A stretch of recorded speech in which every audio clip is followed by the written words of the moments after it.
This podcast is intended for adults only. We do not condone the use of any illegal substances, and anything we consume is for educational purposes only. Because, we should be afraid of a plant that grows from the ground. And, endocannabinoid system is, it's in your body and it produces cannabinoids. I mean, you know what? I'm gonna stop because I'm gonna rant. Just play the music, Mitch.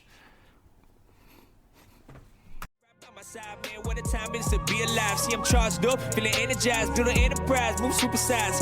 Yeah, I let you like a side of fries. Whoa, false guys who you idolize. Yeah, go against us, I would not advise. We the highest in the room, just look up what's and you can find us. Our songs should have more plays, but we too dope, they rewind us. All my targets lined up, every day my girl get fined up. All my clothes is local, bitch, I really rock designer.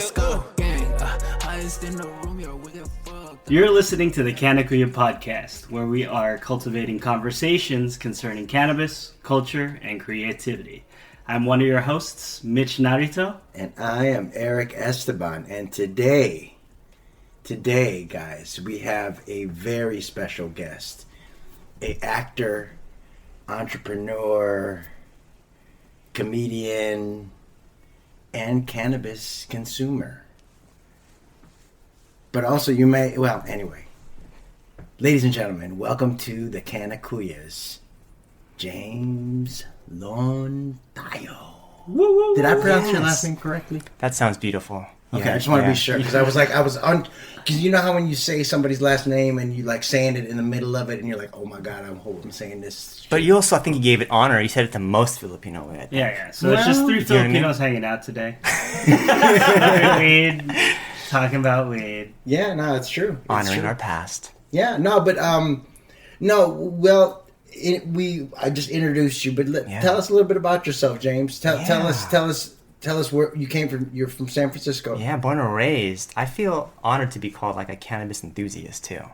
Like that was my favorite part about the introduction. It's like I did it. I'm accepted. Because I smoked weed very late in life. Being from the Bay, it's like it's like kind of what you do at the theater at Bindlestiff Studios. Everyone was smoking weed, but I was like, I gotta drive far home. I can't be doing this. So this is. I'm very high. See, and this is the trip, because you said to us because on the Canna Kuyas podcast, you always sample the homegrown before we start the show, and. When we were packing up James's bowl, he said to us, "This is the first time that I smoked in a while," and I was like, "Oh, yeah." I mean, when I walked in, I was like, "I don't know anything about this. Like behind, the BTS behind production and cultivating, marijuana. Like I don't know anything about it." So I walked through there, and then Mitch just being a magician, grinding stuff up, and Eric's letting me smell the delicious 1s, 2s, and 3s. Like I had 3 turntables, and I'm supposed to sniff them all and be like, "Oh, okay." I don't know anything about that. Like I definitely started smoking weed, like getting it like from a hookup. Like your guy.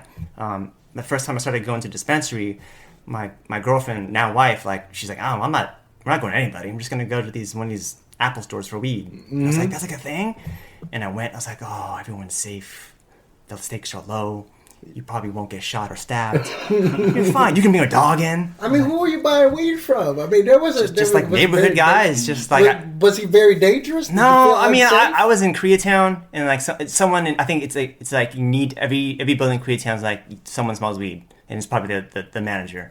So do you know what I mean? Yeah. So it's like that.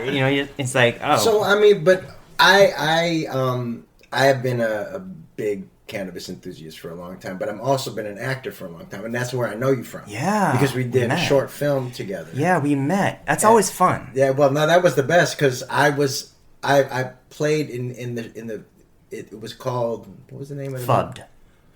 Fubbed from Alex Roten and team. Thank you very much for the reminder of the credit. But also, it was so funny because I was like a devil on your shoulder.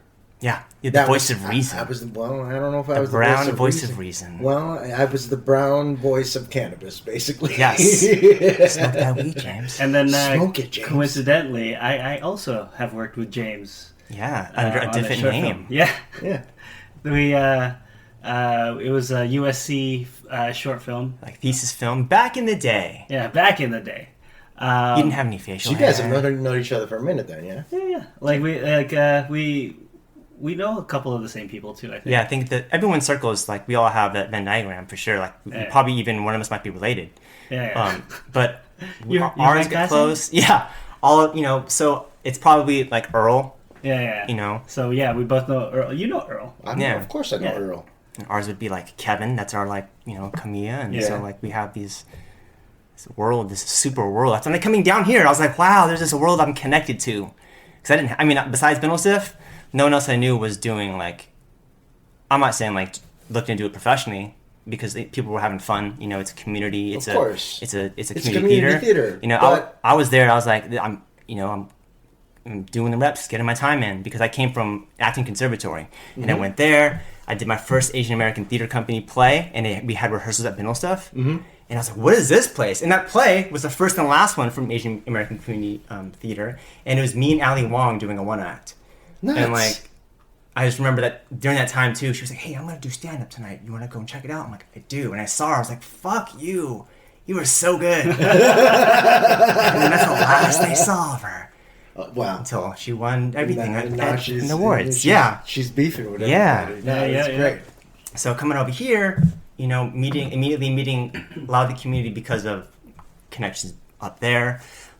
Patricio Janelsa, AJ Calamé, big in the Filipino film industry, or just big for the artists. Lumpia. Yeah. Lumpia with a Vengeance. Yeah, and Lumpia. Lumpia, man. I mean, that you were in Lumpia with a Vengeance too. Right? Yeah. The sequel. The sequel, which is like funny to think about, because I saw the first one on a bootleg DVD being passed around. It's the same with like the debut. Better Luck Tomorrow. I saw all those just being passed around. And like those are all like definitely influenced. Oh yeah, I can do this. Yeah, some of me on screen, I could do this. It's not like I didn't say that before, but it's easier when you see someone of your kind. It's like, that you sounds so fucked up. And with those, but when you see those movies, it's like especially those particular movies like Debut and Lumpia with a Vengeance and Lumpia with a Vengeance 2 and all these Filipino movies where they were Filipino from in front of the camera and behind the camera type of movies. It's different. It feels different. It's a collective effort, Like, it bogs my mind how movies get made. Like how movies get made. It's insane to me. Because we've all been in short films. And you see how difficult even just that short film process is to finish. And then we've also been a part of bigger features. All of us having bigger productions. And just the fact that something gets finished and made and is done is a miracle in some cases. It's so many different things and so many different factors coming together. And it to come back to cannabis, it's kind of like when you grow. Yeah. When you put a seed in the ground, and then it's like you can't really control everything. You can figure out the environment a little bit, and you can figure out some of the people who you're going to add to the cast and all this, in the soil. But at the end of the day, it's it's going to grow. It's going to grow, and if it doesn't, it doesn't. No, but a lot of that too is it's a lot of support from our community. Because I know that Lumpia with a Vengeance, it was crowdfunded. Yeah, big time. Yeah.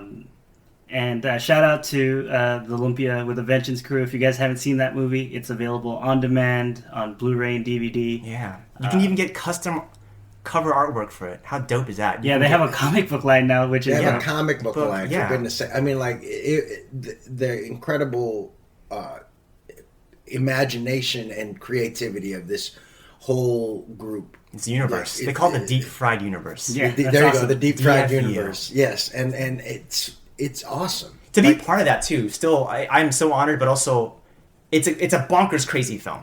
Like definitely so fun, so wacky. But my time being on set to see, for one, to know like be there in the early process of help developing this character, but also knowing who they're going to get. And I'm a big fan of MMA, and so like I knew Mark Munoz coming in, and when I saw him, I was like, "Holy crap! That's the Filipino wrecking machine." I watched your last fight. I cried when you put your gloves down on the octagon. Am I saying this out loud? Can I hug you right now? I was like this soft, lovable man. I said gave you the most tender hug. Oh yeah, and just like such a sweet man. you know? You know, it's a trip because, like, I had a similar experience when I met Manny Pacquiao. Yeah. When I was doing Mini Pacquiao. Yeah. Because here I am doing this YouTube thing and, you know, whatever. And then I snuck into... Have you heard the story ever? Where I snuck into the wild card so I had a homie, Oliver Suarez. Shout out to Oliver Suarez. He played Mini Boo Boy in the Mini Pacquiao episodes, and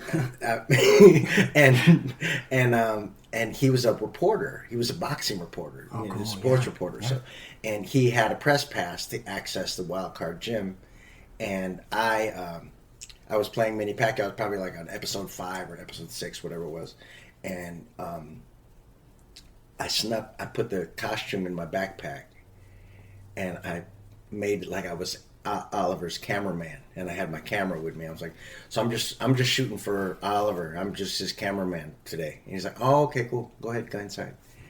And then I get inside, and what year is this? This is 2009. Yeah, okay. No, this is the height of the parties. This is the height of the Manny Pacquiao. This is right after he beat De La Hoya. This is right. Oh, yeah. He was training for... I remember going to that fight. Yeah. Like the De La Hoya fight? A Nike fight that Joe Aguila invited us to go check out in that Nike theater downtown. And I just remember it being the coolest at the Montalban. Yeah. Yeah. It was... You were there? Yeah. I was at the pre-event. Okay. And I was mad that... almost crossed. You didn't... Bro, you're mad you didn't get in? It was a trip. No, so then I snuck into the wild card, and then Chino Trinidad, the guy who does all the... He's like Howard Cosell. Not even Howard Cosell. He's like... I don't even know. It's like the ESPN of boxing in the Philippines. He goes, hey, you're Manny Pacquiao. And I go, what are you talking about? Like, do you have the costume? Whoa. And I go, yeah, it's in my backpack. He's like, well, go wear it. And I'm like, wait, what? For real? And he's like, yeah, go put it on. Go in the back and change and put it on. And then scream, hey, Manny Pacquiao's here. Go ahead and do it. Wow. And I'm like, are you for real? Should I do that? And he's like, do it. When else can you do it? Manny's right there. Go ahead and do it. And I'm like, oh, shit, all right. So then I took it as almost a dare. So then I put on my clothes and Manny Pacquiao's here. And then, boom, all the press was covering Manny doing... Yeah. And then... It's switched, and everybody started taking pictures of me, and then I ended up being in a book and all this other crap. But the thing about it is being in front of these people and seeing them in real life, it almost... For me, it made it so I was like, oh, I'm a part of all of this. Yeah. I'm this is a community that I am now a part of, and this Filipino Hollywood, look, all three of us have worked together from all different times. That sounded good to hear, Filipino Hollywood, by the way. Bro, that's what it is. That felt good. That's what it is. That's what the title of this episode is going to be, Filipino Hollywood. Hey, now, right? Come on, that's great. No, please. but for real, I love it. But for real, like, because, like, the way that Mitch and I came together, and then even, like, when we worked together, and then even when you just started liking the Canna Kuyas post, I thought it was the coolest. I was like, right. This guy. I'm like, I don't even know this James. Does James even smoke weed? I mean, he likes all of these posts. I mean, he's got to. So then I reached out to him, like, James, do you smoke weed? And he's like, oh yeah, I do. I like weed. And so, do you want to be on the podcast? He's like, oh shit, yeah, let's go. And then here you are. Yeah. And so now, so we know a little bit about you. Yeah. So now, give us a little bit of when was the first time that you? What was your first experience with cannabis? I'm gonna go with 3 different, I kind of look at it as the chapters in my life, right? Like, okay. It was this year's to this year's smoking weed to that different version of wherever person I was. Okay. So I wasn't smoking weed the first time I had it. I was at a party that I threw because I got into an acting conservatory. Okay. And let's see, I think this conservatory, there's 40 people. 2 are not white. I'm one of them, right? Okay. And I didn't do musical theater. I didn't know anything about that. I did sports. I wanted to do martial arts. My dad was like, no, you're not turning out like me. I'm like, but you're awesome. He's like, not like that. And she's like, do sports. So I did sports, didn't do any theater. But at the same time, my uncle Ray Carolino in San Francisco was an independent playwright. Okay. Wrote a lot out of, out of college and then just started doing his own plays for like 20 years. Nice. You know, and just small back block theaters. And I was like, ooh, I like that. He's like, you should go to school. And did that. Had a party. I got in. Cute girl was there. You know, that's the story of everything, right? It's a cute girl. Say no more. We know why you're here. And like I have drinks, I have stuff going on. And it's a shitty 1-bedroom apartment that I shared with another person because like they were never there. And I was like, oh cool, word, I can sleep here. And you have a pool table? You have a drum set? It had to be all the instruments. Bachelor pad? It was. Oh, nice. And rock band. And like all these theater kids come over. And I was like, wow. Like this is like the first week. And I think it was my birthday. I think I was just like either 21, 22, one of those. And people bring food. That was a good week, man. Yeah, food, drinks. And first week at acting school, conservatory. That's you got it. a party at the house. And I'm talking. Drum set in the living room. Talking to this girl, and her friend hands her something, and it's like a brownie, and it falls, and I catch a piece, and it comes off, falls on the ground. I was like, oh no, it's cool. And I put the piece in my mouth, and she's like, oh shit. I'm like, what? She's like, that was a weed brownie. I was like, oh, what? What's a weed brownie? Wow, you and Mitch both. Similar? Yeah, my first experience, I had you accidentally ate brownies. Yeah, right? Is it because the girl dropped it out of her mouth and you ate it off the ground? No, they were just there. Like me, I have no reason. You have a better reason. I just saw brownies. That was almost a sexy reason you had. Yeah. Mama, you so sexy. I remember it because I was just going out your mouth. My friend was like, "Oh my god, I know you don't, but that's." And it's continued on with the rest of the night. It was a good night. And how did it affect you? I was already drunk though. Oh, okay. At that point, I was like, I don't know. So it really you didn't really feel it. Fine. It was fine. Yeah. And then the next time you flash forward, I'm out of school, and when the first time I'm smoking, it's like at a Bindlestiff Studios party. If you don't know, Bindlestiff's one of the premier theater artist collective in San Francisco for Filipino Americans. It's on my bucket list of places to perform. Yes. Just shout out to Bindlestiff. It's gonna happen. It's gonna happen. This young Filipino kid from Chicago always wanted to be at Bindlestiff. Just so you know. Anyway, and that's since James is talking about, I just want to smoke weed over there. Yeah, yeah. I want to smoke weed at Bindlestiff too. Right? Yeah, we'll bring our own. We'll bring really good weed. Bindlestiff. Anyway, and I'm sure it is that after one of the many like one acts or like shows they did. People were always hanging out like right outside or like in the alleyway or at a house party. And I just remember like smoking with all these like creative people, and everyone was just so cool. Everyone was like just knowledgeable. People were just friendly. People introduced. It just became like a family. And everyone smoked and everyone laughed, and there were people always playing music. And the people looking out who came out of there, it's always amazing to me because there's all these artists who are now doing different things and who are doing.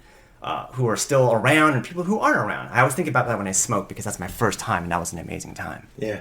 The third time is when I started dating. So was that like on a regular basis, like everything? Like from 26 I mean, on. that you just described my Chicago theater experience. Yeah, as well. see, I mean, because weed was a very social. Cannabis is a very social drug. Like you're not gonna get into a fight if you share a joint with somebody. You're not gonna get in a fight with that dude, right? You know, you're friendly, you're happy, your mind is open and able to take in whatever it's a wonderful thing. You're making me think about it even more so because I think at that time too, I was 26. I was trying to figure out what I was gonna do as far as what's the next step. But I came from working TV production and radio. At KCSM, which is a jazz station in Northern California. I already like jazz because of hip hop, and so you have somewhat not understanding, but like, oh, I enjoy these beats, the way this is arranged, what this is. But when I started smoking weed and really like listening to jazz music, of like going to the CDs and getting them, I'm like, oh, this makes more sense. Jazz makes you hear things. Jazz and weed make you hear things differently. Well, and jazz cigarettes. Well, and the trip about. They call it jazz cigarettes. Yeah, jazz cigarettes. I mean, because we talked about it in our first podcast. We talked about this is probably going to be an ongoing theme, and you may not know this, but Filipinos were included in that whole with Roger Azinger, where he said that Negroes, Latinos, and Filipinos and entertainers use cannabis to lure white women away from white men. And that's the high compliment. It's a trip, right? Yeah. But the thing about it is, that was the movement that they were trying to quell was jazz music, and the Filipino men in zoot suits dancing with their women and all these things that, and all that was centered in that whole thing was cannabis, and how cannabis was such a, it was used so much to demonize all of us back in the day, and now here we are. Now we can talk about it on a podcast, and how it enhances us, and how we can create stories and tell the stories of the Manongs and all the different things that we can do now with our creativity, because and then when you talk about how you hear jazz, it's a trip, because all those musicians, I almost don't want to mention it because I can't remember the name of the book, but Mesro was an old jazz musician who was... What a dope name. Well, Mez was what they called back in the day, that's what they called weed.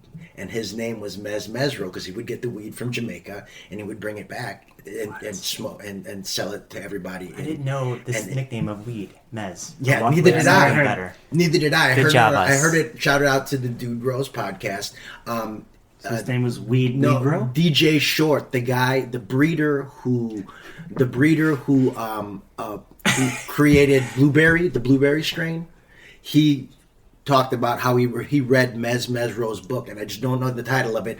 I'll put it in the thing. Wow. But Mesro was a jazz musician that also influenced a whole bunch of other jazz musicians, and they all smoked. So the idea that here you are listening to jazz in this creative community, and you're feeling this weed, and it's all because it's all a part of it, man. Like everything, it's all connected. I don't mean to sound hippie. Yeah, it's the best though. But when you talk about like why did I start smoking weed? Because Snoop Dogg told me to. Like hip hop in 90s hip hop, was like, what is this thing that they are smoking that is making them say these crazy things? And I think that it's all, again, connected to this plant and how wonderfully creative you can be with when you use it. But back to your story, like you're in this theater community, you're smoking weed all the time. So you said to us that there's like phases. Yeah, and so then you had this phase of in Bindlestiff and creativity, social smoking. Yeah. And so then what happened? So I kept going with the acting career, and I got like a hosting gig with an ABS-CBN TV show called Mix TV. I don't know if it's a thing anymore. No, it's a thing. Yeah, I think it's around. I don't know. Yeah, Keith, Pedro, and Norm and Mikey, their taping is. Oh, nice. Okay, good to know. Yeah, I did that for like 3 years. Nice. Under I guess a VJ. I think that makes no sense to kids right now. But like we know what an MTV is. Yeah, no, I know you was a cool dude on Mix. That's cool, man. You were Carson Daly. I was Carson Daly. First couple seasons, like it was, and then Joey was there as well. So I met Joey as well. But it was like I did that, and I was starting to do a lot of like independent films, and at the same time, understanding weed by like, oh, I'm going to use this while I go over lines, and go over things, and creatively. That's how I started like enabling it and like trying to use it to my advantage of like besides playing music in the band and like learning all the cool songs at the time to impress girls up to come over. Always in the equation. It's always in there. So it's just like, all right, let's practice this song. Let's practice this Jimmy Eat World song, The Middle. I'm on the bass. Go, let's smoke this weed. But even in Mitch's story and in my story, the first weed, it was always inspired by trying to get a girl. It is, yeah. That's essentially why. And scroll. Shout out to Nicole. She was like, "Let's go on this weed journey." I was like, "Okay." And that goes on to like, as I was like, "Do I leave out?" The old question: do I leave my hometown to go pursue glory on my path to finding myself? And the answer was yes. And I brought weed with me. And of course, I also came to LA because I was also like because of a girl as well that helped the process. That girl went away, got into a deep depression of like, what? Oh, with weed, and I was like, that doesn't go well. So I kind of was like, how do I figure this out? Well, it enhances all your emotions. Yeah. So if you're depressed, it's going to... And there are valid emotions, and I might have been depressed for a couple of years or so. Sure. And then I started listening to a podcast that really like started opening my mind about weed, and it was Kevin Smith. He's definitely He's a late very smoker. open about it. And a late smoker because when he wrote Mallrats and Cliffs and Chasing Amy, he didn't smoke weed. So as later in life, like weed person, he used it to enhance, and I was like, oh, okay. So if I smoke weed, I gotta do something positive. So I started taking a class out here because that's the community, you know. Because those first 2 years, I was biking around LA. I was just taking pictures of things. I was like, you know, LA can be a very lonely city, especially if you're by yourself. Because I was here first time I was here by myself. Yeah, and then when you find your community, like that's when it starts to blossom and bloom. And you know, when I found that, I was like, oh, let me do some physical stuff. And I was like, I've always wanted to learn how to do a front flip and back flip. So I did that. I was like, I'm a grown man. So now you can do them. Not anymore. Fuck no. But I was my like, hips. Yeah. I was like, what's CrossFit? Oh, cool. Learn how to hurt yourself in creative ways. Let me do that. As best as so I did possible. that. And then I was like, all right, fuck this. I was like, what can I do? I was like, oh, I've always wanted to take Kung Fu because Bruce Lee. Yeah. And not because of a girl. So I've been doing Kung Fu for like 10 plus years. That's awesome. Nice. So you practice Kung Fu? You practice Kung Fu? I haven't been there a while. Yeah. So more specifically, Wing Chun. Yeah. Which is, Ip Man taught Bruce Lee. The more So, specific, yeah. Yeah, and that's all. Because I've always wanted, like everybody who watched So any you could karate. kick both our asses right now. Oh man, we're way too good for that. But I always want to hit that like wooden dummy. You know, you always saw in kung fu movies. Oh, I feel you. And like now I can do it. Now I can say like Keanu, we knew kung fu. Yeah, I feel like I would just like if we got in a fight, everything would be in bullet time and just dodging everything, just crying. Just like, I'd be like, hey man, don't be like, mad. you're Just right. smoke this weed. Come on, don't be mad at me. Come on, let's just hang out. Yeah. So, you know, that brought all this creativity, staying in class, staying active. If I'm gonna smoke weed, be active. Like do things. And like class in your community brings you out and more. And obviously then I'm like, oh, you're supposed to, this is how you get things. This is how you get, I got a manager, you know, and then you do auditions and you're like, oh, these are terrible auditions for us because I'm not Korean. Yeah. Or you want me to learn a Jamaican accent? Can I ask why? What part of Jamaica are you from? Yeah. Right Why near the the beach. Boy. Why did this breakdown made you think to send me this Cuban baseball player? Yeah, all those. And so like that's been on and off since the pandemic. Yeah. You know? And I jumped way forward, but I'm saying as far as casting for a Filipino man. Yeah. Sure. But the weed journey changed dramatically when I started dating my now wife because safety of not going to just your guy, your plug, or to a dingy ass dispensary to let's go to a nice one. Yeah. I was like, oh, you can choose. So your wife partakes as well. Yeah, and Nice. she definitely. I helped her. I introduced her to that fun world, but she was like, hey, let me go pick up some stuff first. I was like, whoa. She's like, no, there's a great place next to me in the downtown in the like arts district. I'm like, there is? And Yeah. so, you know. And then she walked into an Apple store. Oh, yeah, and like they helped her out. Tinctures and bombs. Now and, she's a loyalty member. we get Asahi on the side. Oh, man. So that's the stages of weed. And it's funny, too, because like I always bring up like every time I smoke weed, I feel like I honor my past because like there's great pictures of my father smoking weed with his best friend. Nice. And of my uncle smoking and like that smell also brings up like family and like growing up, even though like I knew in reality it was me in a car with my dad smoking weed with his friends saying, pull the window down. And my mom was like, you smell like weed. I was like, I don't know what that smell is. Are you first generation, second generation? My parents were born here, so what does that make me? I think you'd be second. Okay. generation. Yeah. But that's awesome. Your dad smoked weed. Yeah, every now and then I'll have like a pen and he'll hit that. But I haven't really sat down and smoked with them. But my family's in Hawaii. Okay. My dad's here, but in the Bay Area. But going back over there, it's always nice to partake and Well, in Hawaii they have nice. They have a the different best. kind of soil. Yeah, too. it's just grass. It's island grown. It's sun grown, and it's nice to get that hook I've up there. never had Hawaiian. Like every time I go to Hawaii, like the times I've been there, like one time, like you had to have like an actual medical recommendation, and then the other time I went, they were taxing. I was just recently there. Shout out to Brim Street General Store. In, They got one out there. Yeah, they have one out there. My Okay. sister. Yeah, my congrats. My younger sister has a store out there, and they just moved out there. They have still the stores here, but they also have the store. And that's out crazy there. that I went to their store that you're probably working at 10 years, 12 years ago. I might have been, but they had I just recently visited them in Hawaii last year. Oh, what island? And Oahu? I'm a pothead. I can't remember. Oh, it's okay. My wife. No, that's Oahu. Oahu. It's Oahu. I'm sure it's Oahu. Honolulu, right? Yeah, no, Yeah, it's yeah. not. I think, right? What? Yeah. Yeah, we can look it up. Anyway, I can Google it. Marijuana affects the memory. Sometimes it does, a little bit. But anyhow, so we were in Hawaii, and it was like an open market. And there was a dude there with just jars, like the jars and just jars. And I'm like, I don't know. They just had jars of weed over there? Yeah, no, he was selling. It was like a farmer's market. That's great. Type of thing. He was just like, hey, brother, come taste my... Yeah. Yeah, and I was about to. If I'd had cash on me, because I was on vacation, so I was basically just paying with credit card for everything. But if I'd had cash on me, I might have bought some. But I also was like, nah, I don't want to walk all the way to an ATM and then walk all the way back. I was also lazy because I'd already had weed with me. So What? What's the Hawaiian term for weed?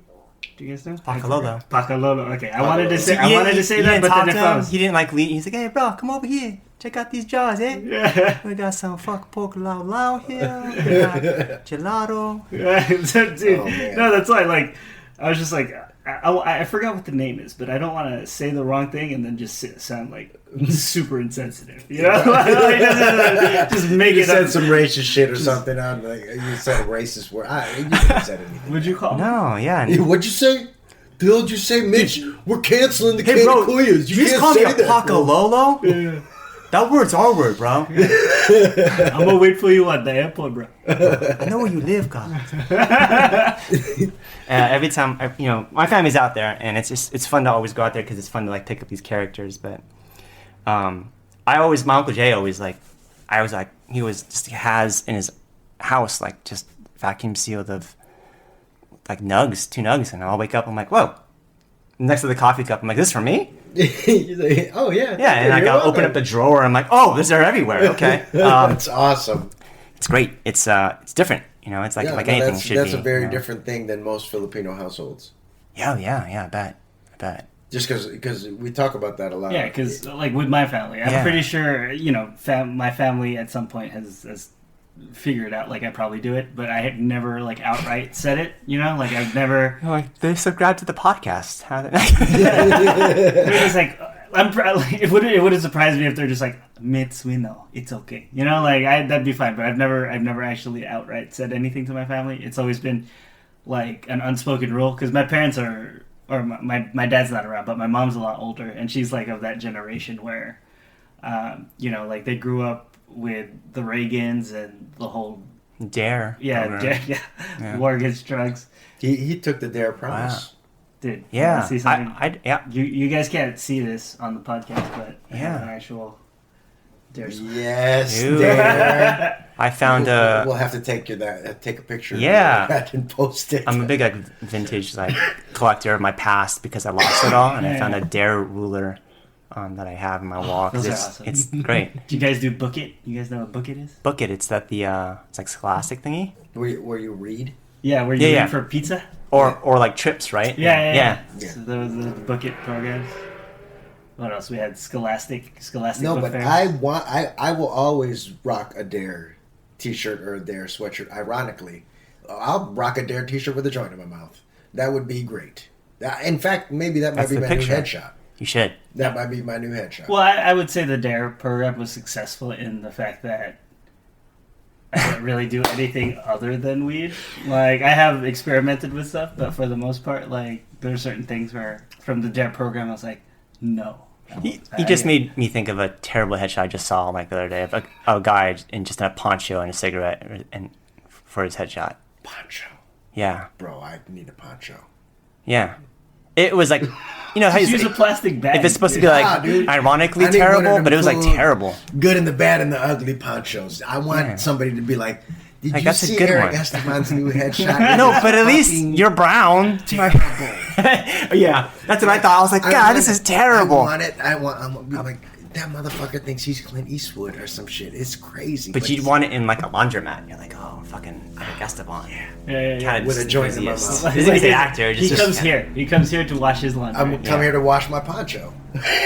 Yeah. You have your picture at Dave's I do Hot actually- Chicken down the road. I do actually want a poncho.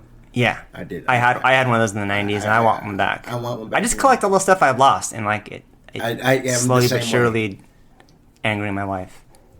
She's just phasing things out for you. You see the toy wall, and Yeah, it's mine's growing to the side. I get the same. Mine are mine are VHS and cassettes and like toys. Like so, I've got too many VHS. I like tangible things. Yeah, we're losing that, so I'm collecting That's them now. why everything is digital. Everything's on your phone. I like, Which is having, Like I'm all for the world of Tron.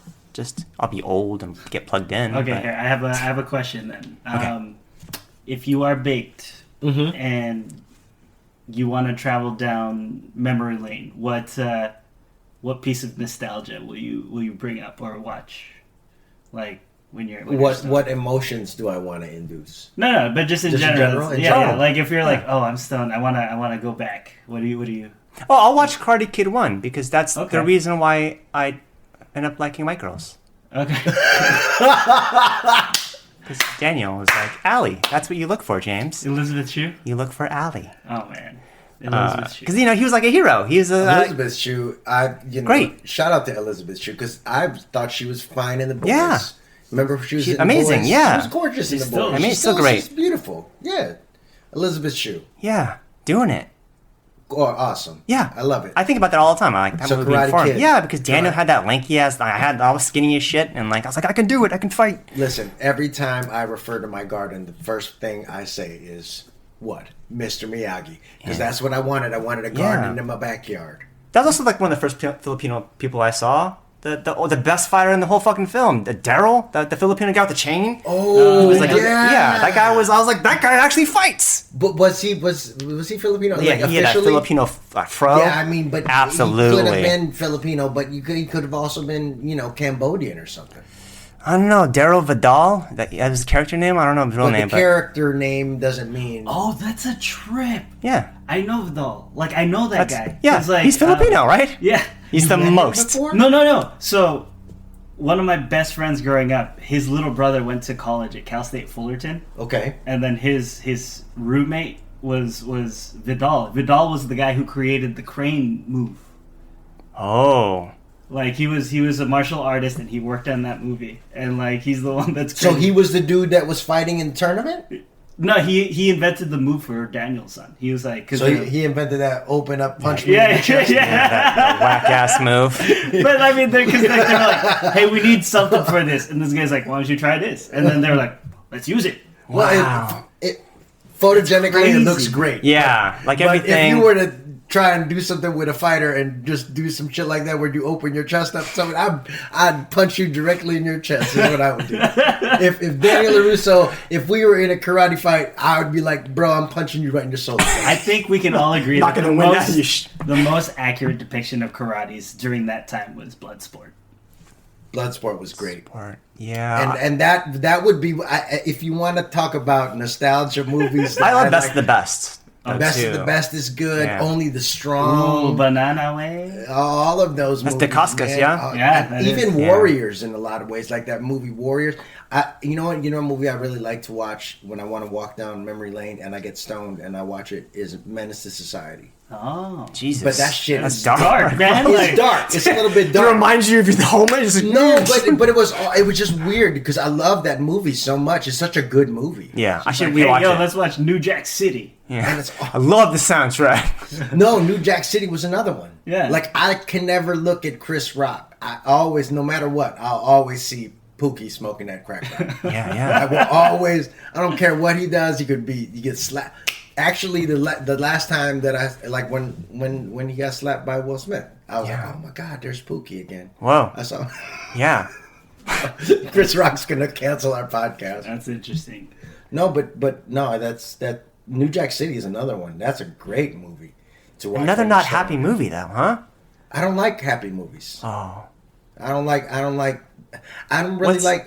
I was gonna say. That's sad. I was gonna say when you asked the question of what I was gonna say like I like watching Eddie Murphy movies, which I do. That's I that's love- very Yeah, happy. Beverly Hills I love Cop. Beverly Hills Cop, Yeah. Coming to America, Trading Places. These are all great These are happy all- movies, yeah. all happy movies. I love them, but But I want to see people getting shot. No, You made it seem like you don't like happy movies. no, I comedies do. are great. Yeah. I love all types of movies, but I'm just saying, like sometimes when I want to be nostalgic, You want to like feel those I want things. to feel like yeah. a gangster. I want to feel like That's a gangster. tight. Yeah. You know, Yeah. like because I don't know, like there's something about being a villain Did that that really intrigues me as far in being an actor, being real. Which sparks a real thing because the first time Mitch and I worked together, I think the young director's name, I think it was Andrew Gao. Yeah. Mr. Gao cast me as a villain, and I was like, "Word? What part of you thinks I'm scary?" Okay, cool. And like it's always, like I said, always a fun challenge to play something different. Yeah, And, I'm not a villain in real life, but villains are always the most challenging. We're always villains of somebody, aren't we? No, but even but Yeah. but the same thing with the joke. Yeah. You know what I mean? There's always somebody who, Yeah.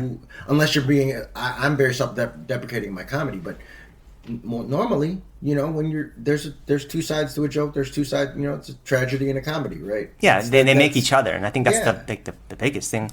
And villains are cool, man. I like that shit. One So, layers. so James, when he gets baked, he wants to become the Karate Kid. Right. You want to become a villain. I want to be Trey Dog. You want to be Trey Dog.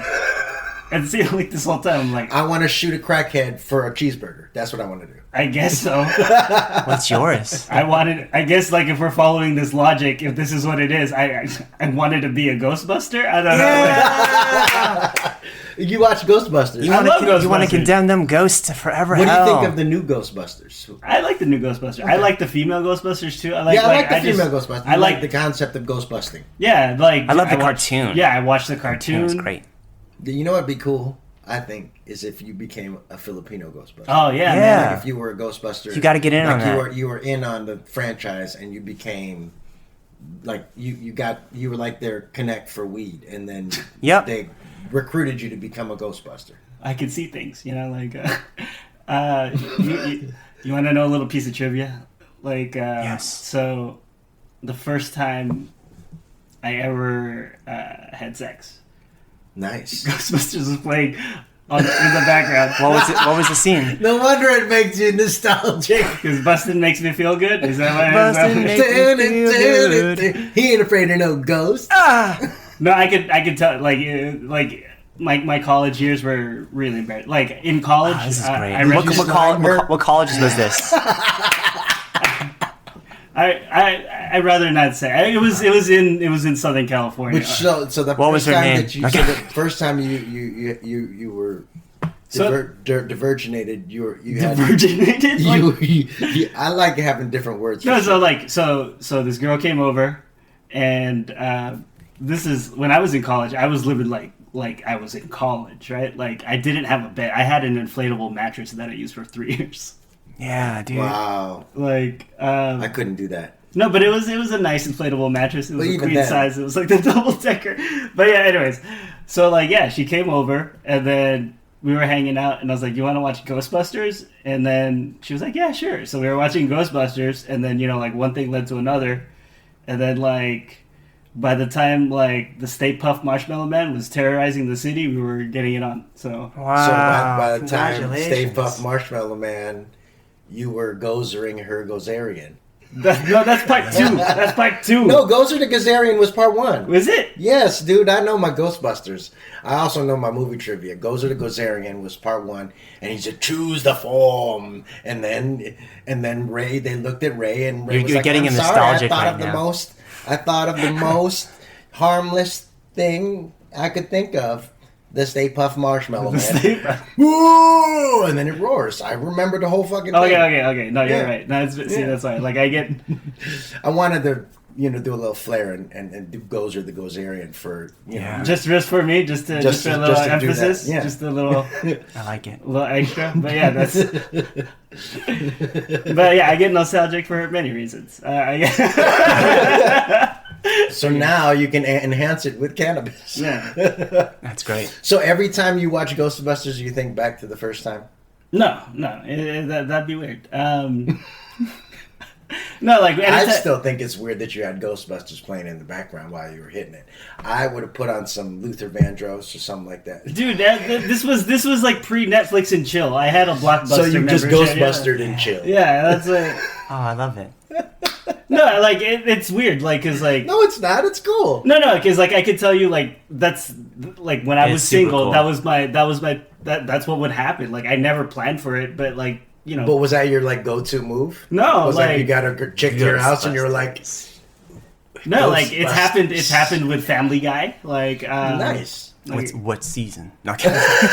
one of the earlier ones, when Brian Wow. used to walk funny or sit funny, whichever one it was. Oh my God, he remembers because see, there's a visceral Yeah. memory of whatever you was. You just watching remember all the when it was movies that happening. you were just getting down to. Yeah, it's not And songs, those I guess, are, for me. and those are the that's what you get nostalgic about is I guess movies so. like that. Sorry to my Now wife. I'm thinking of moments like that, and I'm like, yeah. Sorry to my wife. This was a long time ago, Yeah. baby. Like it's just you and me now.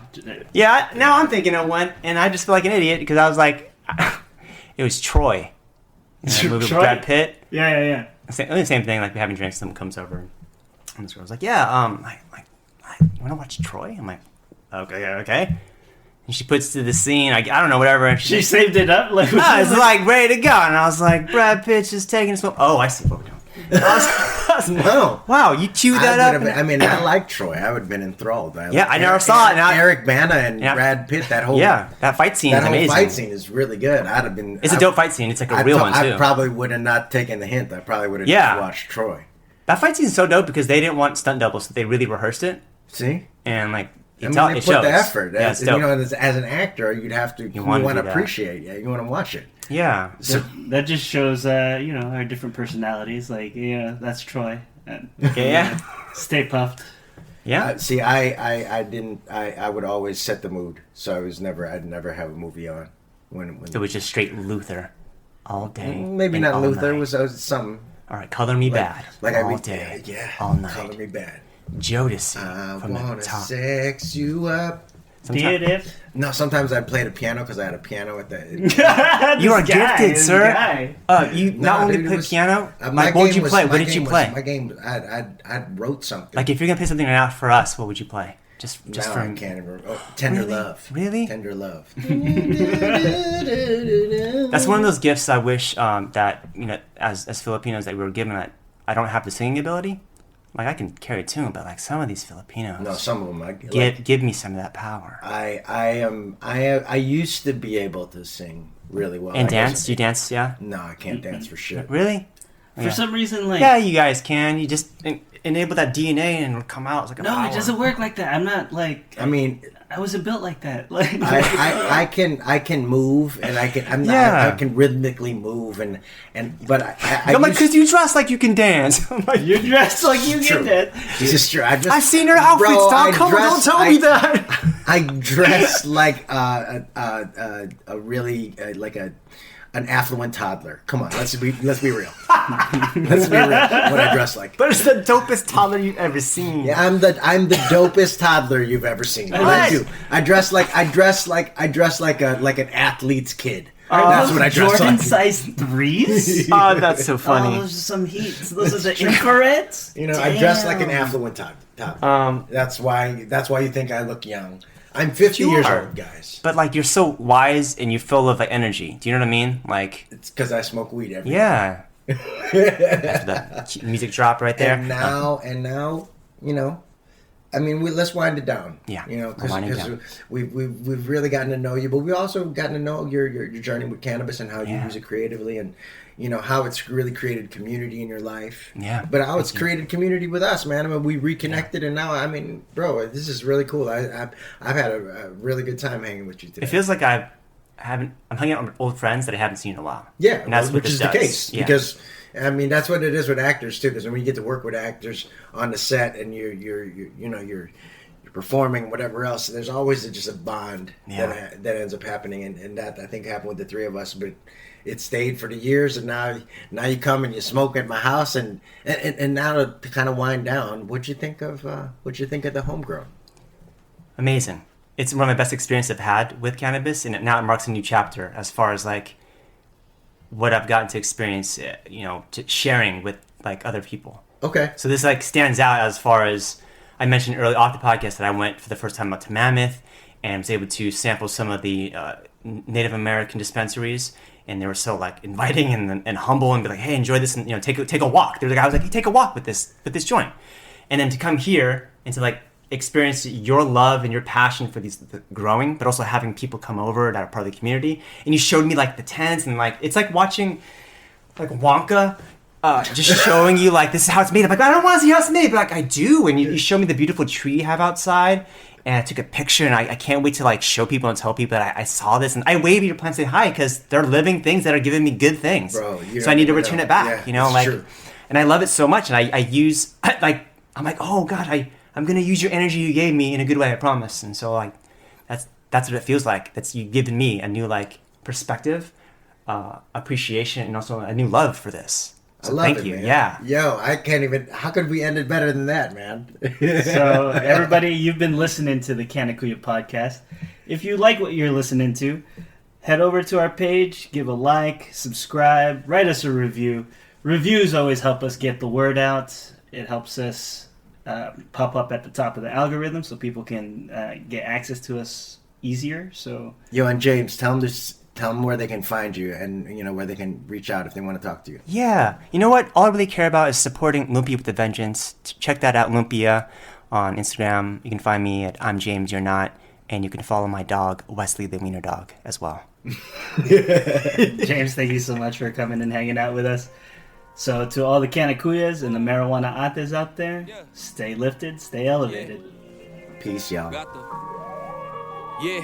Yeah, I got my hoodie on, now peep the chest as human catalyst. Downtown Chula Vista, on 3rd Ave where I go cop some shit. Fuck a thief, so fuck zoomies, yeah, they whack ass jacket shit. Yeah, I move too swift, so I striking silence. Fuck the violence, man, check my mileage, cause I got drive. First tour, I drove 6 states, never thought I'd be there right by my side, man. What a time it is to be alive. See, I'm charged up, feeling energized, build an enterprise, move supersize.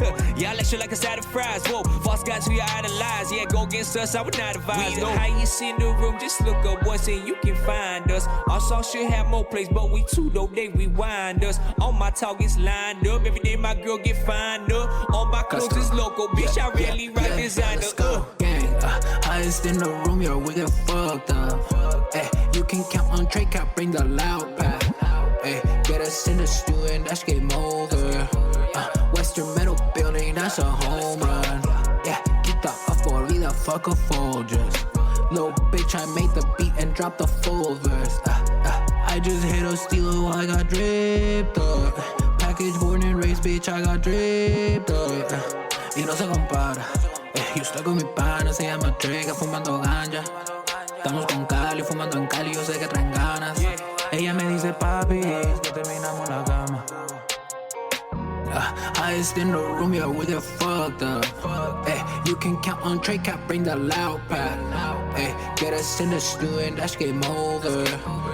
Western Metal Building, that's a home run. Yeah, we got hits like Tatis and Machado. Man, we know you're not a leader, cause all our moves you just follow, packing big bowls. You know we just scooped up that gelato, cause I smoke killer. My shirt iller, yo, ask our dealer. We the highest in the room, just look up once and you can find us. Our song should have more plays, but we too dope, they rewind us. All my targets lined up, every day my girl get fined up. All my clothes is local, bitch, I rarely rock designer.